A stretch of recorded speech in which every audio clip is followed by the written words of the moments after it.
Hey guys, have you heard about Anchor Podcasts? It is the easiest way to start your own podcast. In fact, it is how I created this one. So let me tell you about it. Number one, most important, it is free. You can also use creation tools that allow you to record and edit your podcast right from your phone or computer. They'll even distribute your podcast for you. So they'll make sure that you get onto Apple Podcasts, Stitcher, and all these other amazing podcast platforms so that you can find listeners. You can also make money from your podcast. They have built-in monetization tools and there's no minimum listenership required. It is everything you need to make a podcast all in one place, and I can't recommend it highly enough. If you want to get started, download the free Anchor app or go to anchor.fm today.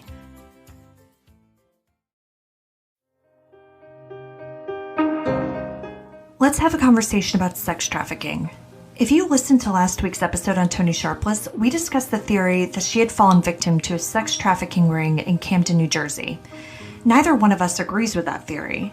However, sex trafficking is a very real problem and a huge industry in the United States.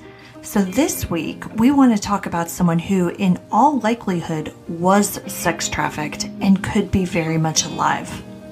On December 21st, 2007, 17-year-old Danica Childs was staying at a friend's house.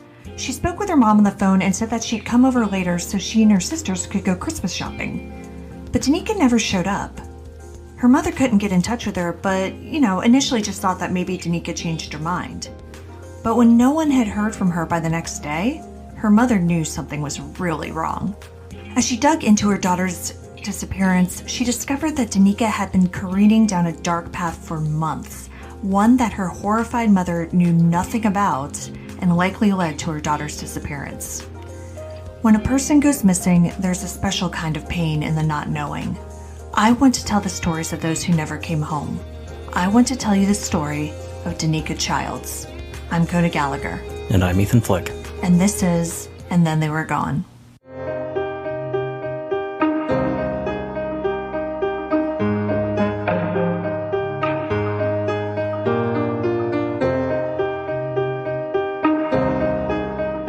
Danica Diane Childs was born on May 25th, 1990 in Washington. She was a sweet girl who was smart and energetic.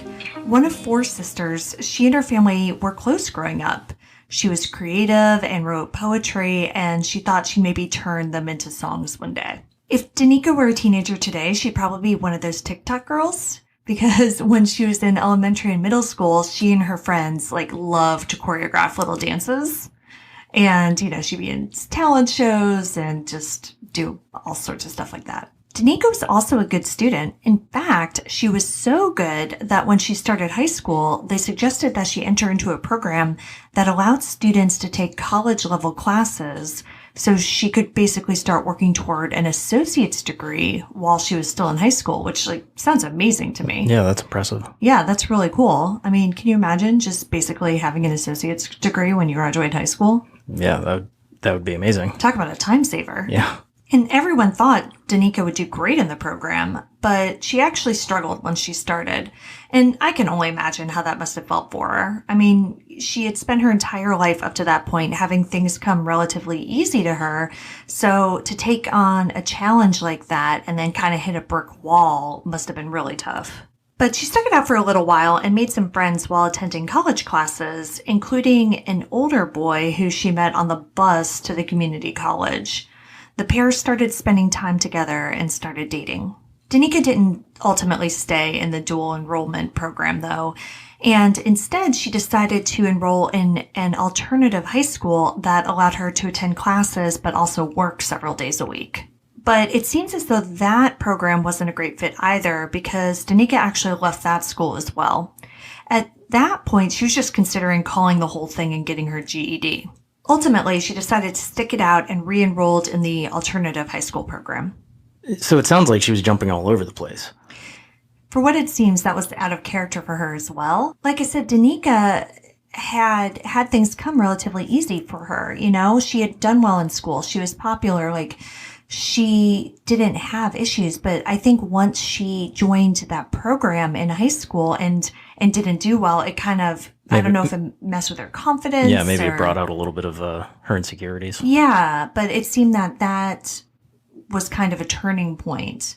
And, so you add that with just normal high school teenage rebellion, right? Yeah.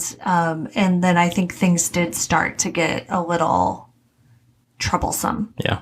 After that, though, when she decided not to just drop out and get her GED and re-enroll in the alternative high school, things did seem to get back on track for Danica, though she was still seeing that boy she had met on the bus.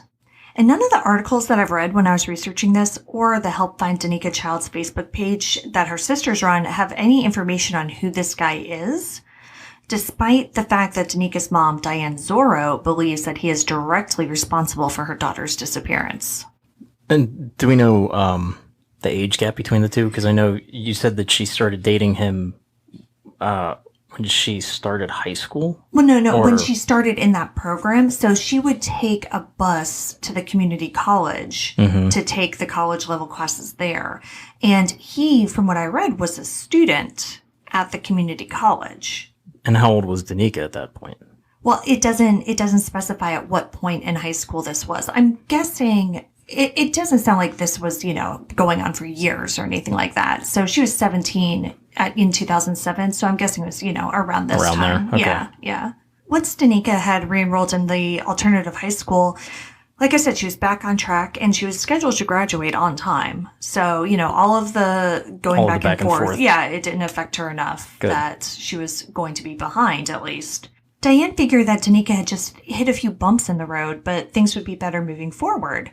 And for a while they were. But in 2007, in the months leading up to her disappearance, Danica started staying out all night. And her mother was concerned that she was running with the wrong crowd. Was there any other evidence of that? There aren't any specifics mentioned in any of the things that I read on this. It's just very general, staying out all night, running with the wrong crowd type statements, Right, but nothing like drug use or not that they talk about. I mean, I think I get the impression that there's probably like recreational. Yeah, I know. She's 16, 17 years old. Exactly. Yeah. Yeah, but I mean, there's no indication that prior to her disappearance she had a drug problem or anything like that. And is there any indication of any problems in the house?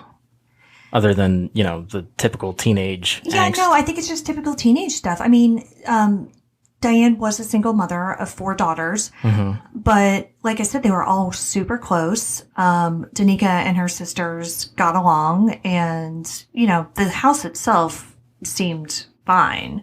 I think it was just, like I said, just normal kind of teenage stuff. Yeah, the questions that I'm asking. And I actually don't think that all of her sisters lived with them at the time because her oldest sister is 9 years older. So she would have been out. Yeah. Probably. Mm-hmm.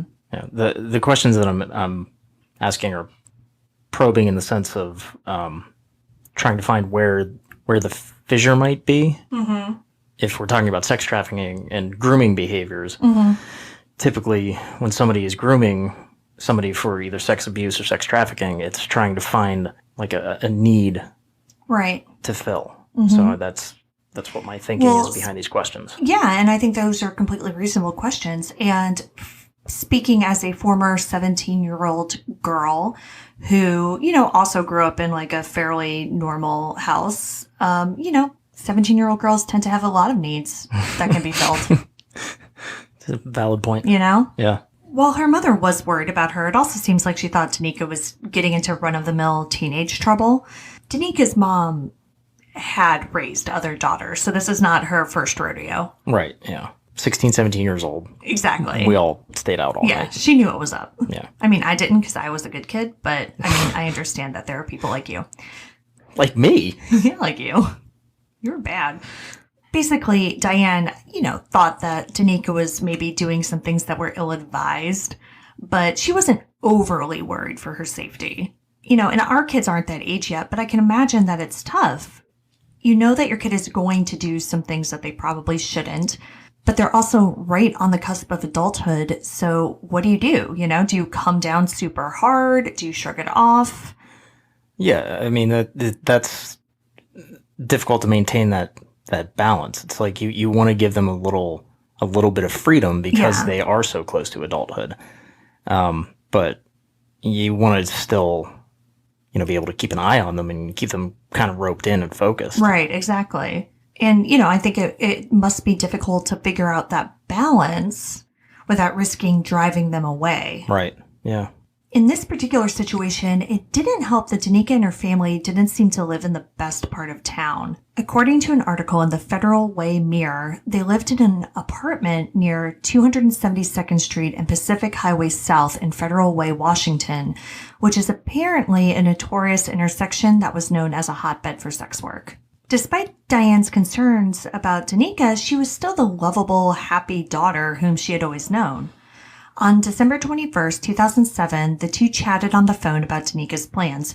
So, and I think that's really important to mention that, even though there had been some bumps in the road, and I think their relationship was probably a little strained at times. And at the time, Danica was staying with a family friend. They still had a relationship. Like they were still in contact. Danica hadn't shut her family out or anything like that. Why was she staying with a family friend? I think it just had to do with all of this kind of, rebellion, staying out all night type things. I think that they just needed maybe a little bit of a break.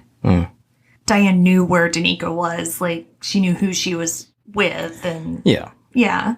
And so this day, December 21st, they chatted. They called, they were on the phone talking about plans, just talking about normal life stuff.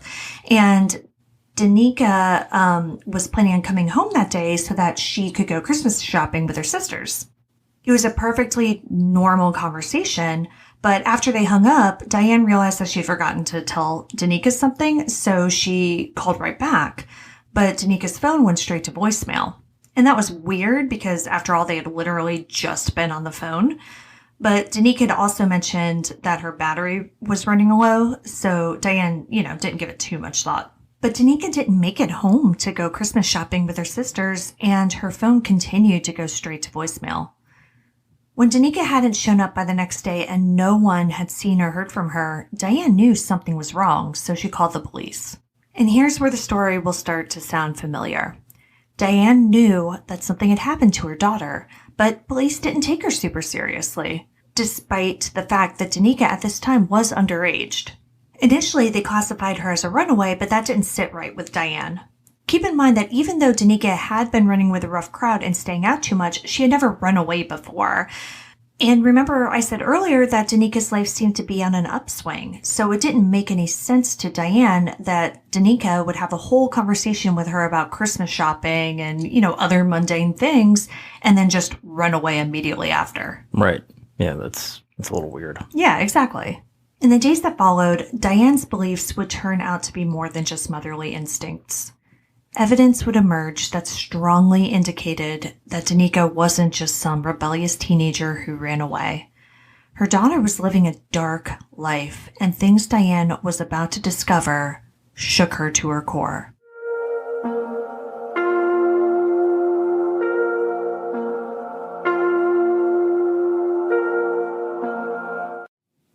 Even though this is a presidential election, there are many more candidates on the ballot besides the president. Go to Ballot Ready for a nonpartisan guide to your entire ballot.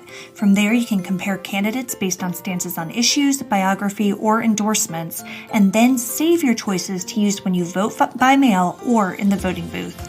You can even request your absentee ballot or make a plan to vote early or on election day.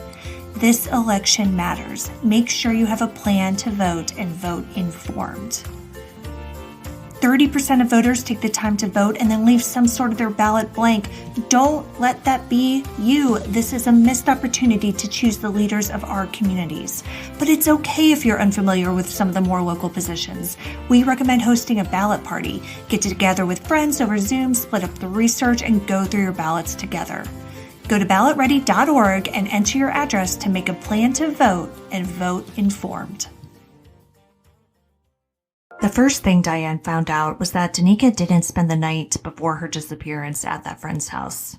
Instead, she spent the night at the Sunset Motel in nearby Kent, Washington. Yeah, you're raising your eyebrows at me because if you think a place called the Sunset Motel may be shady, you were correct. It was well known in the area for being a place for drugs and prostitution. There's actually, so I looked it up, and the few photos that I could find look exactly like you would expect them to look. And there's a single Yelp review for it, which is obviously 1 star. And it's a few paragraphs long, but it ends with, quote, "There was a crowd gathered all night in the parking lot and dispersed only when an occasional police car patrol entered. The door in my room had obviously been kicked in more than once." Wow. End quote. Yeah, so that's kind of the place we're talking about. And it's obviously not a place that you'd want your 17-year-old daughter to be hanging out. But Diane initially didn't try to go too dark with her thoughts because she knew that sometimes teenagers would just rent motel rooms to have a place to go party. Right, and it's probably a cheap hotel. Well, yeah. So when I looked it up, the current 2020 rates start at $39 a night. So it's rather affordable for exactly. a 17-year-old. And I can only imagine they have a pretty lax ID policy, though you do have to pay a $10 key and remote control deposit. Okay. Yeah. But when police went to the motel, they didn't find Danica, but they did find her coat, her purse, and her cell phone. Not good. No. And obviously none of this stuff is something a 17-year-old girl would willingly leave behind. And don't forget, this is late December. The high in Kent that day was only 41, and the temperatures dipped into the low 30s that night. So it's simply not feasible to think that Danica just happily walked out of that motel room. If Diane's heart sank when she saw her daughter's important items left behind in this motel room, then it dropped through the floor a few days later. Police apparently gave Diane Danica's cell phone.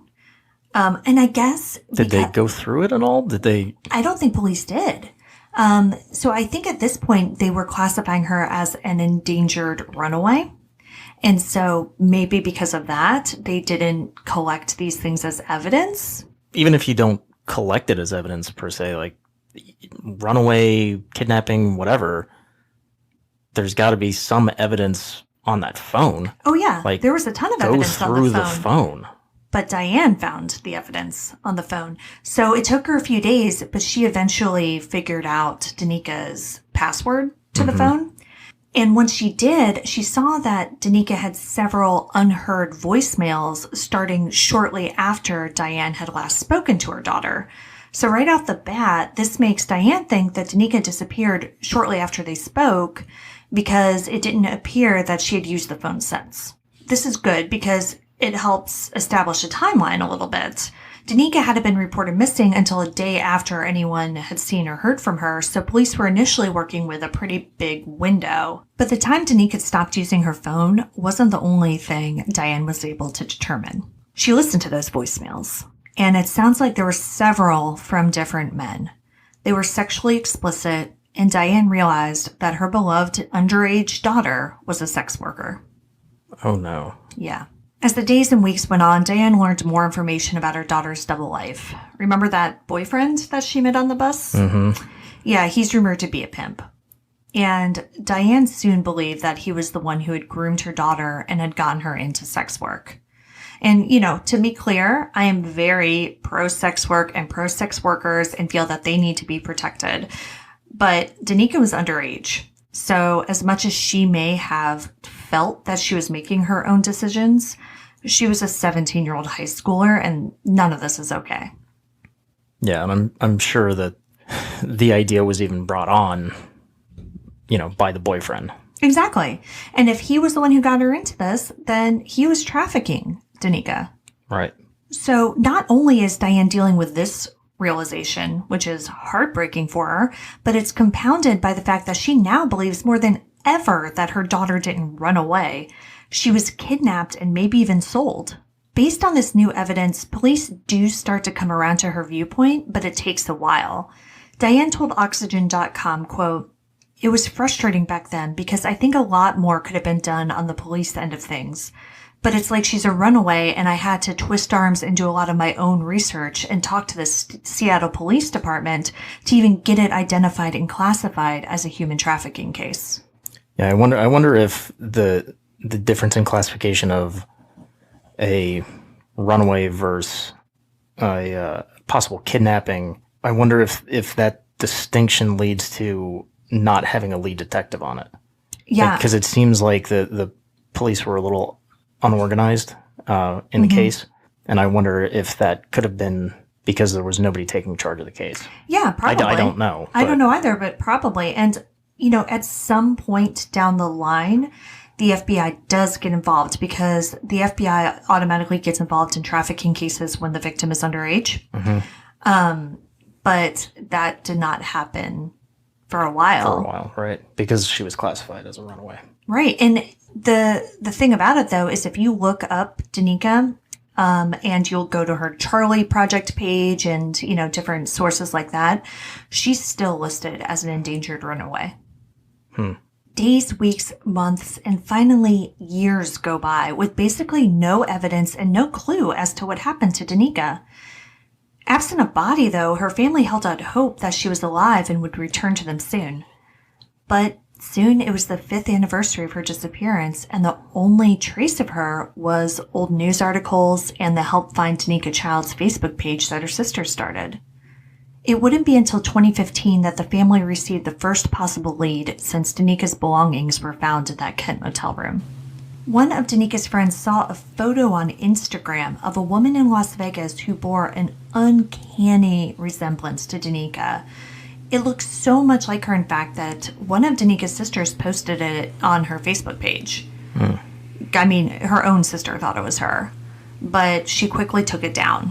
So I don't know if they found, who it really was or what was going on, but obviously, they didn't think it was Danica ultimately. Yeah. I mean, have the police, did they question the boy, quote unquote? That's what I keep on trying to figure out.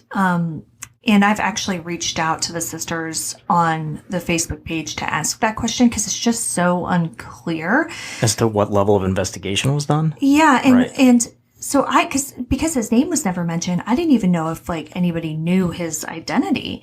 And so they did reply to me and say that yes, they knew his identity. But the follow-up question that I had that I haven't gotten a response to is whether he has ever been interviewed, or if you read some of her missing reports, it says that she may be in the company of an adult male.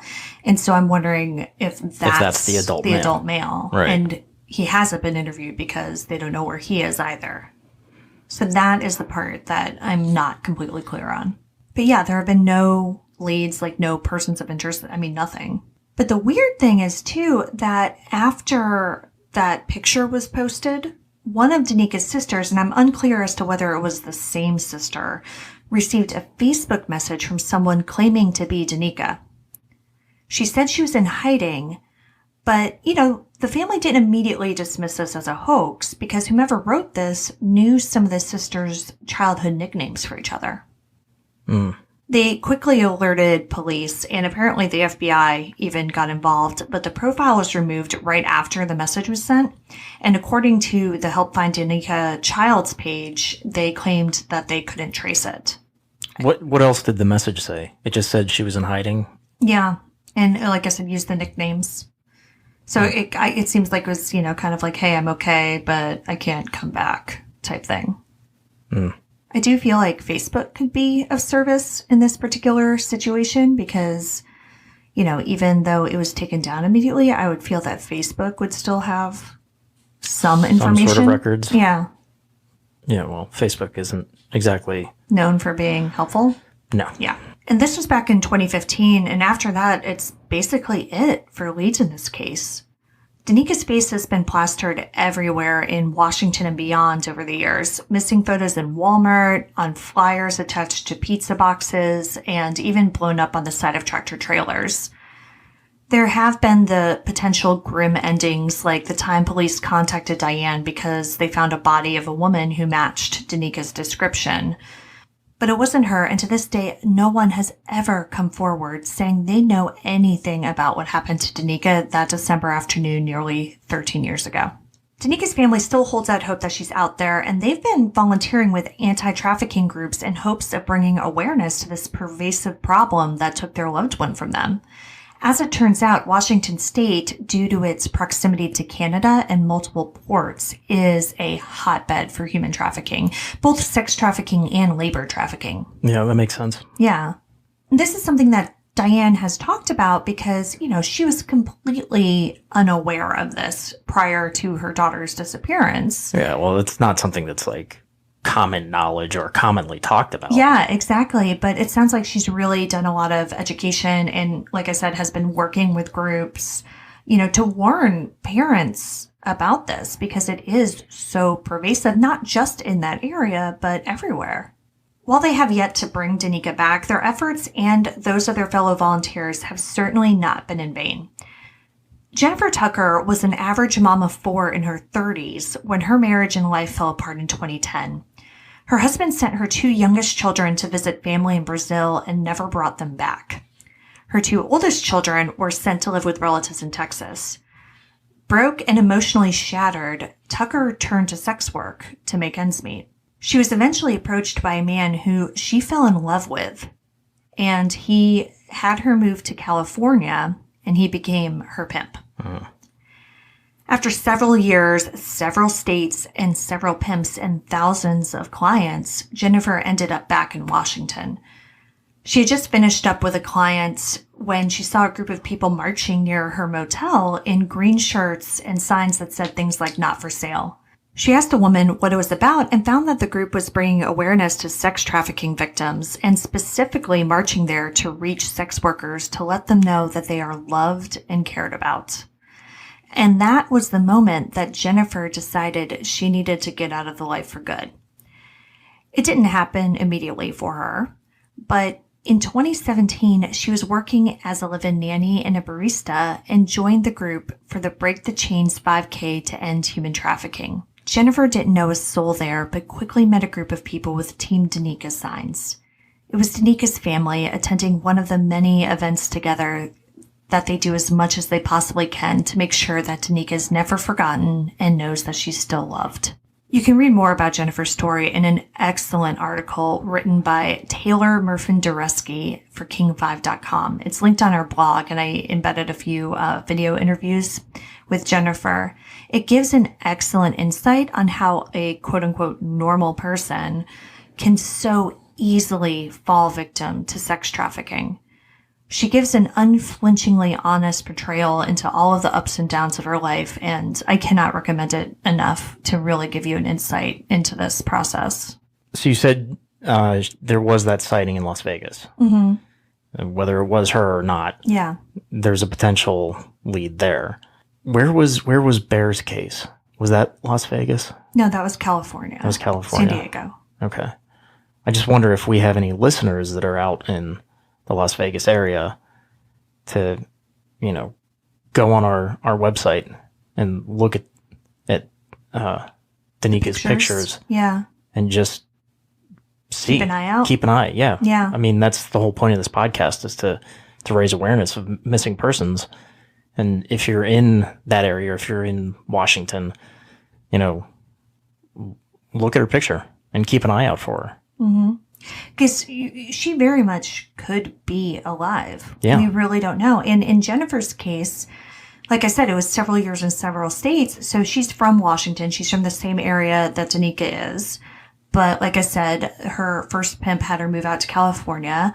And then she moved around from there. She ended up in Texas at one point. Yeah. So who knows where Danica could be. Exactly. And, Jennifer's case, because she was an adult in her 30s, when this started, she was 100% being trafficked, but at the time felt like, for the most part, she was still making her own decisions, Well, yeah, that comes down to manipulation. I mean, for sure. The people that do this are just master manipulators, and they know the pattern. They know exactly how to engage people and normalize this type of behavior. Yeah, and going back to what your question about filling a need, right?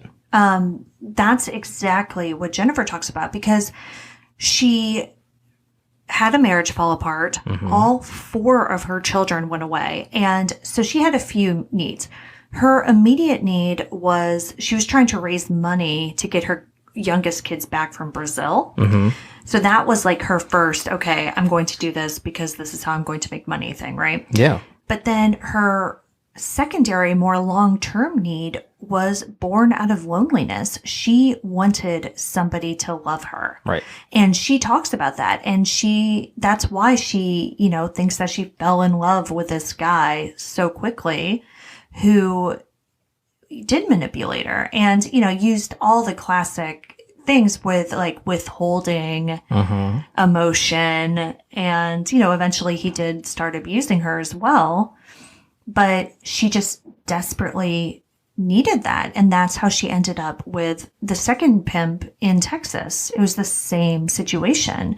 They made promises. They basically said that they would help her. They would change her life. They'd give her what she was looking for. And from her perspective, she was making these decisions. Right. But it was all born out of trauma and manipulation. Exactly. And it took her a long time to get out of it, well longer than she just, it took her a lot longer to get out of it after she even decided that she didn't want to do it anymore. Because of course that took time too, right? It's not like she was in it for 20 minutes and then decided she wanted to get out. She wanted to be in the life for a period of time. Yeah. And it once you decide to change your life, does take time. I mean, right. And there was so much shame involved for her. So as the years went on, she had a harder time dealing with the actual clients and the things that she actually had to do. So she started turning to drugs. And so then she has a drug problem that she's trying to support. Then there's everything connected with that. Then there's the shame of what she's been doing for the past several years. And she had a loving family, just like Danica does. Right. She had parents. She had somebody who would take her back, but she didn't feel that she did, right? Because, her family was very religious. And and a lot of those ideas are injected by the manipulator too. Well, exactly, yeah. To keep them doing whatever it is that they want them to do. Right. And this goes beyond just sex trafficking, but specific for sex trafficking. I'm sure the drugs were introduced by, the pimps. Basically anything to keep them dependent on that person. Right. And what that person wants. Yeah. And she just got to the point where she just felt that she had done so many wrong things.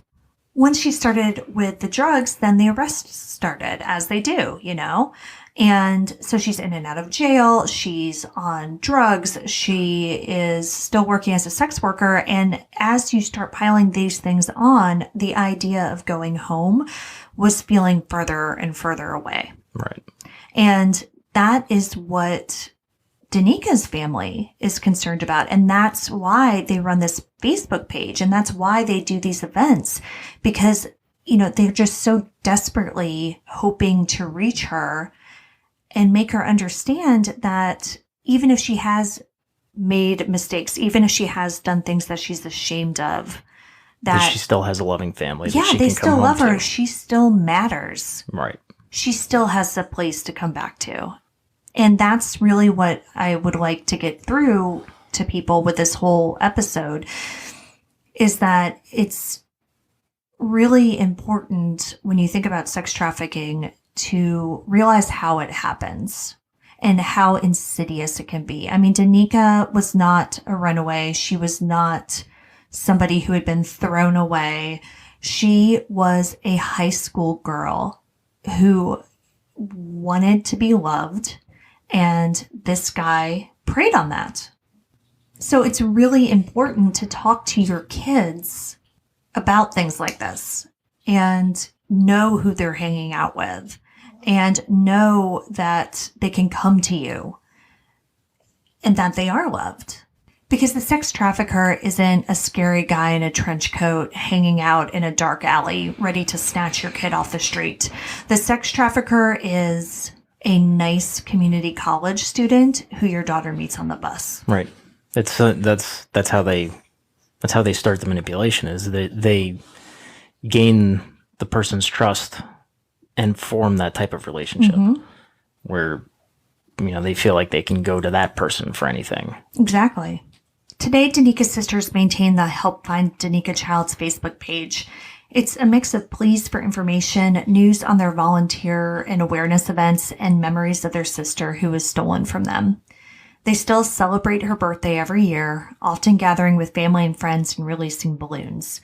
They also write messages to Danica with the hope that she's out there somewhere reading them. One post from her sister said, quote, "Woke up this morning thinking about what all I'm thankful for, mixed with the sadness, heaviness, and emptiness of missing you. What is the hardest is the unknown. If I knew you were in heaven, I could talk to you and feel you near me at times. If I knew you were alive and well, my heart could be at ease. But it will never be at ease until I know you are okay and not hurting or suffering. I'm thankful for all our past memories and hopeful for more one day. I love you, Danica Diane." Now is the time for people to go on our blog. Look at those pictures of every missing person that we've covered, and familiarize yourself with their face, with their age progressed photos, and just keep an eye out. It doesn't matter where you are. It doesn't matter if you're in the region where the missing person, went missing from. Yeah. But you might recognize somebody, and you might be the missing link in the case.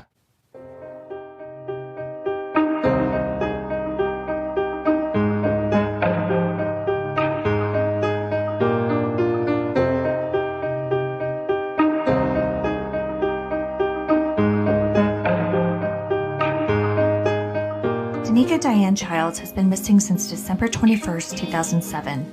She would be 30 years old today. If you have any information on her current whereabouts or what may have happened to her at the Sunset Motel, please call 1-800-THE-LOST or the Federal Way Police Department at 253-835-6700. You can see all of the sources for this episode along with photos and videos on our website, andthentheyweregone.com. And be sure to follow us on social, and Then They Were Gone Pod on Facebook and at ATTWG Pod on Instagram and Twitter. If you like what we're doing, please subscribe and consider leaving a 5-star review on Apple Podcasts. It will help new listeners find us. We'll see you here next week for a brand new episode. See you next week. And Then They Were Gone is hosted by Kona Gallagher and Ethan Flick. All research, writing, and editing is done by Kona Gallagher. Theme music is The Stork by Ketsa. Additional music is provided by Kai Engel. And Then They Were Gone is a Little Monster production. Hey, you can do it!